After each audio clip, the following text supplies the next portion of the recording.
So I've been running this dope little business called AI Copywriting since January of this year. And a couple months ago, I signed my biggest retainer client at $8,000 a month. And in exchange for that $8,000 a month, I use AI to write marketing emails for this guy. You might think that $8,000 a month is an insane amount of money to pay somebody to write a couple emails. But the first month that I started with this guy, we did $200,000 in revenue, and about $50,000 of that was attributed to the emails that I wrote with AI. So I made this guy directly $50,000. I got paid $8,000. And the entire workload for the week is under 30 minutes for the week. So right now I have 4 retainer clients, 2 rev share deals, and I'm on track for over $50,000 in income for myself this month. And if you're curious at all about how this business model works, I'm gonna show you exactly what I do for this one specific client. You're gonna see in this video just how simple this business model is and why I'm actively choosing to do this after already having been an entrepreneur for 5 years. I'm gonna protect the name and any sensitive information about this client out of respect for him, but I'm gonna tell you how I got this client in the first place, how I was able to get AI to do almost exactly what I want, and how I spend about 20 minutes a week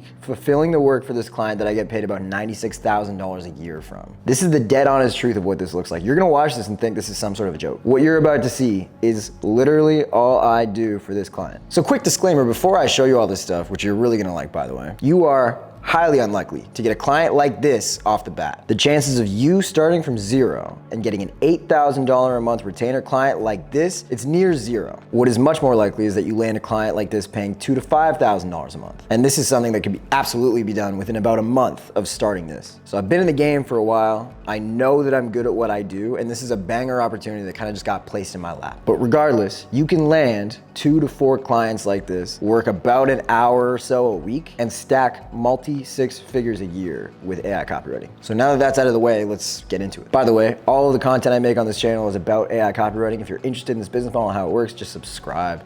Okay? So I'm gonna start by giving you some context about the client. So I'm not gonna say who he is out of respect for the client, but what he does do is he's a really young guy. He's like 20 or 21, and he's a sales trainer. You're thinking like, how can a 20-year-old be a sales trainer? It's because he's been doing this since he was like 14. Like he was a jit doing sales over the phone, like high ticket sales. And he started making TikToks about a year ago, and he started building an audience of people that wanna learn sales and make money too. He makes like motivational content, and people really like him. Like this guy's a really likable guy, and he's relatable, and people wanna be like him. So we started selling this sales mentorship. Like I think it's a couple $1,000s, and people join and they get coached by him and they get to learn how to do high ticket sales. And the way he's getting all of these people to come and join his thing is he has a link in his bio on TikTok. And in that link, what's gonna happen is you watch a video, and then sometimes people don't actually like go and book a call and try and buy the thing. They just give their email. So they opt in with their email and their name, and then they don't take any steps further. And after generating millions of views on TikTok, this guy all of a sudden has a list of like 5,000 people that wanna learn from him, but they haven't actually done the thing yet, they haven't given him money. So 5,000 people on this list that haven't bought, but have enough interest in his stuff to wanna maybe know more. So how I actually landed this client is this guy's partnered with somebody who like does all the back end work for him. Like this is the guy that builds the websites and sort of manages everything. And this guy's mostly just like an influencer. So this guy makes TikToks, and the partner kind of does all the business work. Partner reaches out, he's like, yo, we need emails written. Do you know anyone who would wanna do this? And I was like, yeah, I'll happily do this, because I've seen this kid on TikTok, I know who he is, and I wanted to help him out. And all the partner wanted me to do was write a couple emails a week just to promote this product and try and get the people who opted in originally with their name and email to get over the line and actually buy the thing. Because there's 5,000 people in there, they haven't heard anything from the main guy, and they just need more reasons to buy. That's what emails are supposed to do. And so the partner asked for 3 emails a week. I told him I could do it. I named my price, and the guy was kind of in shock. It's something I would normally do at like $5,000 a month, but that day I was in a good mood. I said 8,000. And the partner was like, yo, this kid's not gonna pay that. Like $8,000 is way above market. And I said, yeah, he's probably gonna pay it, because if I don't make him double the money back, he doesn't have to pay me anything at all. And so the partner took this back to the client, and then the client said yes, and then we started. He paid and we started. And so what I did next was super important. So the onboarding of the client, if you do this right, this is how you can go about getting a client that basically pays you $1,000 a month to do nothing. So if I mess this part up, the rest of my job would have been really hard. And then I wouldn't be making a video about how I'm making $8,000 a month in 30 minutes a week. It would be more like, 4 hours. So I nailed this part, and this is why everything worked out. I got on a call with the partner and the client, and it was a Zoom call, and we recorded it, and we talked for like an hour. And I just asked this guy so many questions about himself, his life, his backstory, his family, his experience in sales, his product, why he makes content, why he does what he does, his favorite part about coaching. I asked him like who in the program is getting results. I asked him like what his bigger goals are, like where he wants to be in 5-10 years. And all of this information that he gave me over the course of this hour-long call is what I gave to AI so that all of the work could start being done for me. I got so much information about this client and I just took all of it and I gave it to Claude. And I'm gonna show you now, I'm gonna share my screen and show you, again, I'm gonna blur some stuff out, but I'm gonna show you like what the beginning of my experience with Claude for this client was like. And I'm gonna show you what it is today. Okay, so we're in my Claude now. So the prompt is, just onboard a new copywriting client named Blank. He's 20 years old and teaches people his age how to get into high ticket sales with his company called Blank. Blank is a coaching program with course content and weekly group calls that teach people how to land on info product offers, selling products between 3 to 8K over Zoom. Blank posts a lot of motivational content on TikTok and YouTube, trying to inspire young guys to take an alternative path, choosing a life of freedom and independence over the 9 to 5. And then what I did was I actually hand wrote the first email. So as much as I trust AI, I actually still prefer doing this stuff myself, even though it's so much easier for AI to do it. But I wanted to get just a draft in there to show Claude what I want the emails to feel like. So you don't technically have to do this. I just want to do this because, again, this is what I've been doing for a while. And so I wrote a whole email in a Google Doc and I pasted it in here. And I'm gonna scroll through so you can kind of see. So this is the first email that we sent out to the list. And this was sort of like the first impression. It was like a welcome email. So I had the partner set everything up, but this is the email that people get as soon as they subscribe to the email list. And then I said, I need your help writing copy for weekly campaigns that will be sent to the list. I want you to ask me 5 questions about Blank or the offer itself that will give you more clarity on how you can write compelling and high converting copy. And he goes, yeah, I'd be happy to do it. I'd like to gather some additional information, make sure the content resonates. Here are 5 key questions that'll help me understand Blank and his offer. So it asked me, what specific pain points or obstacles do Blank's target audience, young people around 20 years old, face when trying to break into high ticket sales? What are their biggest fears or frustrations? Beyond the financial success stories mentioned in the welcome email, what other transformation or specific skills does the program teach that differentiate from other sales programs? What is his communication style and tone preference? Number 4 is what common objections do they have before signing up and how do they address these? And then what call to action or conversion goal are we prioritizing these weekly campaigns? And because I did that super long call with the kid and his partner, I have all the answers to these questions. So I answered it, these prospects never had a business before, so they have zero conviction in themselves. That's like the problem. A lot of them think it's a scam, whatever. And for the second one, it's purely for beginners. You can read here everything that I said. I talked about his style. I talked about the objections, mostly gonna be price. And then these campaigns will almost always be sent to a VSL page where they can watch a 20-minute video that'll do most of the selling. The VSL, I didn't even write. I believe the partner wrote that. But all these emails are sending people to a VSL page where they're gonna book a call, get on a call with a guy who's gonna close them on the program, and then they hand over $3,000, whatever it is. And then what I started to be able to do was say stuff like, please write an email for today about talking about the cost of waiting. We want to speak to people who identify as procrastinators, break that belief, and then tell them why it's better to invest in themselves now. Keep it between 500 and 600 words, and the CTA will go to the VSL page. And then it gave me this email. The real cost of waiting, it's higher than you think. And then it gave me some sort of like just AI slop that I really didn't like very much. So I'm gonna scroll through here and just kind of show you what it looked like. It's still speaking like AI language, which I don't want. I hate when it does, where is it? This thing. That 15-year-old I mentioned who's making 5K a month, question mark?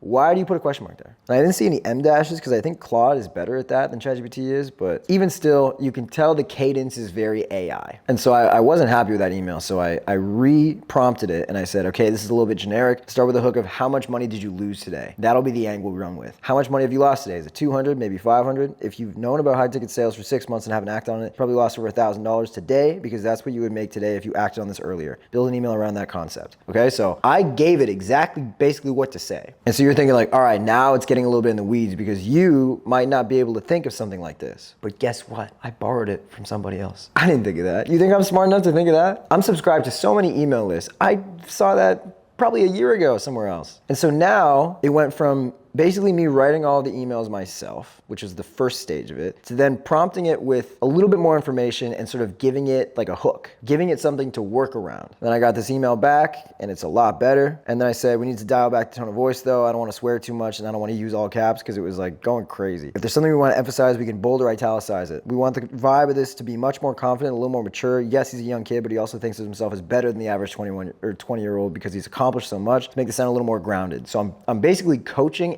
AI on how to get exactly what I want. And then so we got another email, and then I just took the email that it just wrote and I put it in Google Docs, and I made some edits. I made some rewrites. And I did this purely for style because Claude, it knows how to write copy structurally. Like the foundation is there, but it still sounds like a robot. So I go in and I change it, right? And then what I did to speed up the process was I actually gave it another email that I wrote by hand because I think I just had some inspiration. So I was like, here's another one that I wrote by hand. And what I'm doing is basically just building up examples of what I want AI to do based on what I like to see. So I go through and I write this whole email that I want AI to sort of remember. I said, please take note of the tone of voice I'm using here and implement the same flow and feel for the next email we write. For today's campaign, I need an email that talks about how the industry of high ticket sales isn't affected by tariffs. So that was back when we were doing tariffs. That was back when everyone was freaking out about, oh shit, Trump's gonna, run some shit up in China. He's gonna, burn the bridges and everything's gonna be shit. There's a lot of fear around that. So at the time, there was a great angle to take. Obviously, high ticket sales, you're not importing salespeople from China for the most part, right? So there's no tariffs, you're chilling. So then I got this email back. You can see here scrolling through. And this time I had way less edits. So what I think I was doing at the time was I was just changing it and then forgetting to give it back to AI. But I would change it, and then once I needed a new email, I would just drop it in and be like, this is what I changed. Start taking note of the stuff that I'm doing. And now here's the next email that I want. So you get the point now. And so now, if I go all the way down, so now all I have to do is say, write an email about how blank locked in and worked hard last summer, and now he's having the time of his life this summer because he sacrificed. And then I got this one, which I thought was super bang on. So about 10 emails in, I don't really have to edit much at all anymore, except for just like little style things and stuff that AI does that I don't like. And we're kind of back where we need to be. So I give it a prompt. It's like, write me an email about this. And then it does it. And then I'm usually pretty happy with it. And so we're going to write one right now together. And it's July right now. So I think I want to write something about how we're halfway through the year and most people haven't, come through on their New Year's resolutions yet. And people talk a lot about New Year's resolutions and like marketing content, like at the beginning of the year, but people kind of just stop talking about it. And so what I want to do is I want to talk about how much this guy that I'm writing for has improved since January 1st and make people reflect on if they've done the same sort of thing. So I'm gonna prompt it, give me a second, and I'll come back to you. Okay, so we have this here. The prompt says, let's write an email today about how most people have not come through on their New Year's resolutions and we're halfway through the year. It's July 15th, which it is today. Everyone was fired up and ready to crush their goals 6 months ago, and it's clear who did what they said they were gonna do and who didn't. Blank has grown his business by 5x, made rich friends, and traveled more than he did last year. He stood true to his word. Let's highlight the fact that most people haven't done what they said they were gonna do. Dig a little bit to make them feel the pain of an action, but we don't wanna be too harsh because we don't wanna like make people feel bad. A little bit, but not that much. Tell the audience that there's still time to achieve these goals. 6 months is absolutely enough time as long as they start now. Keep this one between 400 and 500 words. Okay, let's see what we got. So we got July 15th check-in. How are those resolutions going? Makes you really think, how are they going? Yo, name, quick question for you. Remember January 1st? Remember you were all fired up about 2025 being your year? You probably had some goals, make more money, get in better shape, start that business, stop procrastinating, whatever it was. Okay, this is actually, this already sounds like me. Here we are, July 15th, literally halfway through the year. I also say literally a lot. How's that going for you? I'm not asking to be I might replace jerk because I feel like the client would be comfortable with me saying the word dickhead. I'm genuinely curious because I've been reflecting on my own year lately. January 1st, I set some pretty aggressive goals for myself. 5x my business revenue, travel to at least 8 new countries. That's fake, I'm gonna swap that out. Build relationships with other high level entrepreneurs, and honestly, fucking AI question mark. Turn that into a comma. I'm way ahead of where I thought I'd be. Revenue is already 6x what it was last year. Wow, making shit up. Making shit up. I didn't say that. I've been to 12 countries. Making shit up. What are you talking about? I built genuine friendships with people making 8 figures who I learn from constantly. This is actually true, but here's the thing. No AI dash. I know I'm not normal. Most people I knew who were making big plans in January have basically given up on them by now. They started strong for like 3 weeks, then life got in the way, or they got busy, or they decided their goals were unrealistic. Now they're just coasting through the rest of the year, telling themselves they will restart in January, which is honestly crazy to me. This actually sounds like how I write, because 6 months is a lot of time, like a ridiculous amount of time if you actually use it right. This is crazy. It literally sounds like me. In 6 months, I've seen people go from complete beginners to make 20K a month with high ticket sales. 6 months, you can literally transform your entire financial situation, but only if you actually start. Not next week, not next month, today. I hate when it says look to, so I get rid of that. I get it. It's easy to feel like you already failed this year because you're not where you wanted to be by now, but that is the wrong way to think about it. You haven't failed unless you've given up completely. Today is actually the perfect time to reassess and go all in on what actually matters. Most people are mentally checked out for the summer anyway. They're in vacation mode. Book call with me here, and let's make sure you end this year proud of what you accomplished. Don't let July turn into December. And then his name. And it always does this PS thing. The people who are winning right now aren't the ones who never struggled or fell behind. They're the ones who pick themselves. I actually like this one. I never asked you to do a PS, but I actually like this one. And so then what would happen is I would make very, very small tweaks. Like, I'm really happy with how this email came out, more so than normal. And I would paste it into a Google Doc. I would send it to the partner. I'd say, what do you think? He's gonna tell me banger, because he always tells me banger. He sends it out, and what's gonna happen is out of the it's probably more now, it's probably like 10,000 people on this list. Out of the 10,000 people who read this email, or maybe 6,000, 7,000, because not everyone's gonna read it. Out of the 7,000 people who read this email, a couple dozen are gonna go to the page and book calls. And then if you don't get 3 people to buy after what I just wrote, and how much I just fired them up, I'm not doing my job. Someone's not doing their job. So this email has potential to make $10,000 to $20,000 in one fell swoop. In fact, I'm actually gonna do it right now. Copy that, paste it in, get rid of that. All right, so I just edited this email. I made this pretty much how I wanted it to sound, and this is exactly what I would say. So I basically copy this link, I would send it to the guy, and he uploads it, he says thank you, and then we make a bunch of money. All right, so you can see now that the workload for this guy is to think of an angle, copy it into a Google Doc, change a few things, and then I send it off to the guy and we're done. That is what the work is at this point. And because I explained everything to you and broke it down, it took like 10 minutes. But if I didn't do that and I just zoned in and did exactly what I had to do, it would take me like 5 or 6 minutes. So 15, 20 minutes a week, because I'm doing this 3 times a week, 3 emails a week, 15, 20 minutes a week is what I'm doing for this person that pays me $8,000 a month. And I generate 20, 30, 40, 50K for this guy with email, and I just keep getting paid over and over and over. So the point of this email was to just show you how simple this work is once you kind of get into the flow of it. So obviously at the beginning, it's a little bit more work because I got to do a bunch of stuff, with the client and put it into Claude and work with it and sort of like really get what I need out of it. But I've been doing this for long enough now that I can get exactly what I want, almost exactly what I want, with one prompt that takes me about 2 minutes to write, another 2 minutes of editing, and then a minute for me to send it off to the client. I don't know any other business model that allows you to do that little work with that much impact and get paid what you get paid. So that's why I'm stoked to be showing this to you today. If you want to learn how to get clients, I have a video on that. You can watch that video. It's probably going to be in the description. It's like a really fast way to reach out to a lot of people so that you can just like start signing people that are going to hire you to do exactly what you just saw. And again, you're not going to get 8K a month. It might be 2 to 5K a month, but would you get paid 2, 3K a month to do 30 minutes a week of work? Probably, yeah. And if you want to work directly with me to learn how to do this and just skip all the hard stuff, this is what I do for the most part right now. Like my heart and soul is in the inner circle. This is where I have the most fun. This is where I get to make the most connections. I get to meet people who are anywhere between 16 years old and 50 years old who are doing exactly what you just saw. I'm helping them get clients. I'm helping them learn how to prompt AI properly and do what they need. I'm helping them solve problems for their clients and just like make their life much easier. I have people making 5 to 10K a month that are kind of doing this on the side. I have people that are making 30 to 40K a month and beyond that are taking this seriously and doing this full time. And no matter what, everyone's working like under 10 hours a week. So if you're interested in how that works, first link in the description is gonna be to watch the training video to show you exactly what it is. And if you actually wanna work with me, you can book a call with my team and we can talk to you. But that's it. That's all I got. Thanks for watching the video. I will see you in the next one.